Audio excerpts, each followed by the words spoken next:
Everyone, कैसे हैं आप सभी लोग। इस वीडियो में मैं बात करने वाला हूं एसएससी एग्ज़ाम्स के पैटर्न को लेकर।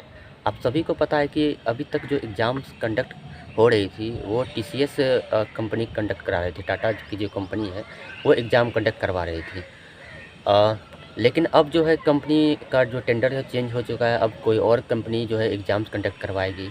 तो इससे क्या इम्पैक्ट पड़ेगा एसएससी एग्ज़ाम्स में, और पर्टिकुलरली मैं बात करूँ मैं तो एसएससी स्टेनो के एग्ज़ाम्स में क्या इम्पैक्ट पड़ेगा, कैसा क्वेश्चन का लेवल आएगा, और इस मेन बात यह है कि स्किल टेस्ट कैसा होगा, उसका लेवल कैसा होगा। तो इस वीडियो में पूरा बात करने वाला हूँ, तो इस वीडियो को आपको पूरा देखना है। तो चलिए इस वीडियो को शुरू करते हैं। टीसीएस जो एग्ज़ाम कंडक्ट करवा रही है वो 2018 से एग्ज़ाम कंडक्ट करवा रही है।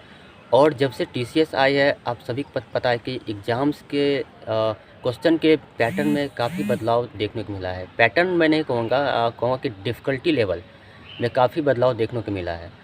2018 से पहले का जो आप क्वेश्चन सॉल्व करोगे, 2013, 14, 15, 16 ये सब क्वेश्चन जब आप सॉल्व करोगे तो आपको कहीं न कहीं आपको काफ़ी ईज़ी लगेगा एज़ कम्पेयर टू टीसीएस के क्वेश्चंस। आप जब देखो, मैं खुद सॉल्व किया हूँ स्टेनो का क्वेश्चंस, ईज़िली आप अच्छा स्कोर कर पाओगे। मैं रीजनिंग की तो मैं बात करूँ, रीजनिंग तो आपको ऑलमोस्ट 50 में 50 भी ये स्कोर कर पाओगे। लेकिन अभी का जो एग्ज़ाम्स आप देखोगे तो काफ़ी बदलाव हुआ है, काफ़ी लेवल में चेंज किया गया था जब से टीसीएस का एग्ज़ाम कंडक्ट करवा रही है। तो जो मैं बात करूँ अगर रीजनिंग की, तो रीजनिंग में बताऊँ कि पहले काफ़ी ईज़ी आती थी, उतनी कैलकुलेटिव नहीं थी। लेकिन जब से टीसीएस आई है तो काफ़ी क्वेश्चन के लेवल में बदलाव किया गया और डिफ़िकल्ट होने लगा क्वेश्चन को सॉल्व करने में। रीजनिंग में आप 50 अगर क्वेश्चन है तो आप 40 तक तो चलो ठीक है, आप स्कोर कर लोगे। लेकिन अगर 40 प्लस आपको जाना है तो आपको कहीं न कहीं मेहनत करना पड़ेगा, आपको प्रीवियस ईयर बार-बार सॉल्व करना पड़ेगा टीसीएस क्वेश्चन को। तो इससे क्या होगा कि या तभी आप जाकर आप अच्छा स्कोर 45 प्लस या 48 के आसपास आप जा पाओगे, वरना आप बहुत ही मुश्किल होगा। और जीके में क्या था पहले कि एक पैटर्न फॉलो हुआ करती थी कि आपको 2018 से पहले कि क्वेश्चन इतने पॉलिटिक्स से, इतने इकोनॉमिक्स से, इतने ज्योग्राफिक्स से मतलब आते थे, और क्वेश्चन भी थोड़े अच्छे मतलब ईजी लेवल के रहते थे। लेकिन अब जो टीसीएस में क्या होता है कि क्वेश्चन का कोई पैटर्न नहीं है, कहाँ से कितने क्वेश्चन आ जाएंगे कोई ऐसा फिक्स नहीं, कितने करंट अफेयर आ जाएंगे। किसी साल तो भर भर के करंट अफेयर आते थे टीसीएस में, लेकिन इस इधर बहुत ही कम करंट अफेयर भी आने लगे, तो कोई फिक्स नहीं रहता है। और क्वेश्चन का लेवल आपको पता है कितना, ये जीके में तो बहुत टफ होता है।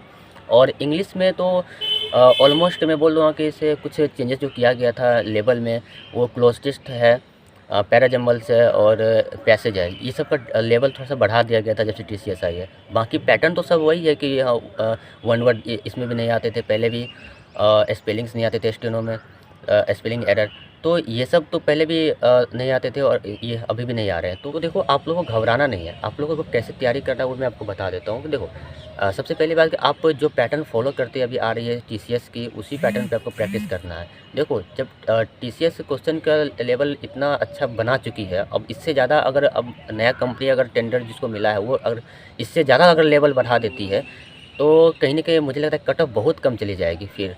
क्योंकि टीसीएस ऑलरेडी क्वेश्चन के लेवल इतना हाई रख चुकी है कि बच्चे को 130 140 लाने में हालत ख़राब हो जा रही है। जो लोग 150-60 ला रहे हैं उनसे पूछो कितना वो मेहनत किए होंगे। तो इससे अगर ज़्यादा भी अगर टफ़ करेंगे तो फिर ऑटोमेटिक वो ये जो कट ऑफ जो है काफ़ी कम चले जाएँगे। तो एक अच्छा स्कोर करने का तरीका यही है कि आप मैं बोलूँगा रूल्स को ज़्यादा फॉलो करो। इंग्लिश पढ़ रहे हो तो रूल्स को देखो। रूल्स मेन यही होगा कि अगर पैसेज प्रैक्टिस करो, क्लोज टेस्ट प्रैक्टिस करो, यही सब है और कुछ नहीं है। पैटर्न वही फॉलो करो, टीसीएस वाला ही फॉलो करो आपको। अ, जीके तो आपको पता है टीसीएस ये एसएससी का कितना टफ अब आने लगा है, तो जीके तो आपको ऐसे जैसे कर रहे हो आपको करना है। और रीजनिंग भी टीसीएस को ही आपको फॉलो करना है। तो ऐसा नहीं है कि आपको बहुत ज़्यादा बदलाव देखने को मिलेगा, और बदलाव अगर बहुत ज़्यादा किया जाएगा तो आपको कट ऑफ जो ऑटोमेटिक आपको कम देखने को मिलेगा। तो ये था प्री का, सीबीटी का। अब बात करते हैं स्किल टेस्ट को लेके। तो स्किल टेस्ट भी काफ़ी इम्पोर्टेंट है। आपको पता है कि जब बदलाव किया गया था 2017 या 18 का, जो आप स्किल टेस्ट शॉर्ट हैंड में क्या होता था कि पहले आई थिंक मुझे लगता है कि ईजी ही आती थी। लेकिन जैसे अचानक से जब बदलाव किया गया 2017-18 में, तो उसका अब स्किल टेस्ट का वो डिक्टेशन देखोगे ना मैटर, तो आपको काफ़ी वो टफ लगेगा। बहुत सारा नया वर्ड देखने को मिला था, तो जिससे काफ़ी बच्चे घबरा गए थे। और जो जेन्युइन स्टेनोग्राफर थे, जो मतलब अच्छे से लिखना जानते थे, वही क्वालिफ़ाई किए थे।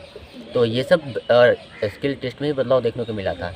तो स्किल टेस्ट में उसके बाद फिर एक लेवल को ईज़ी कर दिया गया। अभी भी एक बहुत ज़्यादा टफ नहीं आ रही है स्किल टेस्ट में।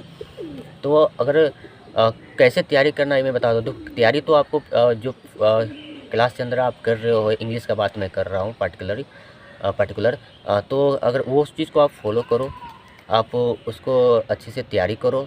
और साथ ही साथ मैं बोल रहा हूँ कि आपको जनरल मैटर्स भी करने हैं।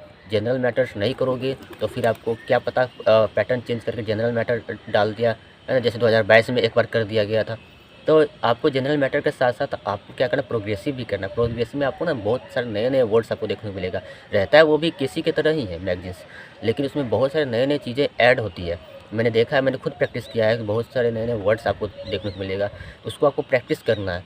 तो यानी कि स्किल का लेवल डिफ़िकल्ट भी अगर आ गया तो आपको उसके लिए प्रिपेयर होना है, क्योंकि स्किल का लेवल हो सकता है डिफ़िकल्ट आ जाए, कोई इसमें कोई बड़ी बात नहीं है। ईज़ी आएगा तो आप कर सकते हो, ईज़ी तो कोई भी कर लेगा, है ना? लेकिन आपको इसके लिए प्रिपेयर करना पड़ेगा। स्किल टेस्ट दूसरा चीज़ होता है, आपको इसके लिए आपको प्रैक्टिस करनी पड़ेगी, अलग-अलग मैगज़ीन्स को फ़ॉलो करना पड़ेगा। तो आपको बहुत ज़्यादा टफ़ में नहीं जाना है, बहुत ज़्यादा टफ़ में जाओगे तो फिर आपको जो ईज़ी है उसी करने में आपको इतना टाइम लग जाएगा ना कि आप टफ़ के ज़्यादा तरफ जा ही नहीं सकते हो। तो इसलिए आपको मैं बोल रहा हूँ कि पहले ईज़ी आप क्लास 15 करना है, उसके बाद फिर आपको धीरे-धीरे अपने प्रोग्रेसिव पे शिफ्ट करना है, फिर धीरे-धीरे आपको जनरल मैटर पे शिफ्ट करना है। इस तरह से आपको प्रिपेयर करना है। तो कैसा भी स्थिति हो उसके लिए आपको प्रिपेयर हो रहना पड़ेगा, नहीं तो वही 2022 में जो एक बार जनरल मैटर आ गया था तो क्या हालत हुई थी सबको पता ही है। तो इसके लिए आपको प्रिपेयर रखना है, मेहनत कीजिए।